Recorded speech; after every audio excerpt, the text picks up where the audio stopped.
Hello everyone welcome to my channel आपण मानक सह आज 5 मिनिट रे बनूथबा गोटे मॉर्निंग ब्रेकफास्ट शेयर करूची। तो भल लगिले निश्चिंत कमेंट करिवे। आ एमती किछि मुड़ी को पानी रे आमे सफा करि नेबा। तो तापरे प्याज कंचा लंका टमाटो सबू काटिकी रखिथिबा। अल्प तेल देई ता देरे जीरा देई प्याज को फ्राए करंतु। प्याज टिके सॉफ्ट हो आसिले ता देरे टमाटो ऐड करंतु।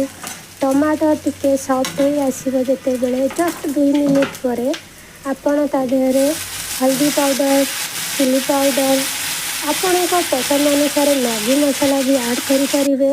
तो टमाटो टिके सॉफ्ट हो आसिले ता देरे धोई रखिथिबा मुड़ी को ऐड करंतु। आउ 2 मिनिट फ्राए करी गरमा गरम सर्व करंतु। 5 मिनिट रेडी होगा ब्रेकफास्ट। Thank you.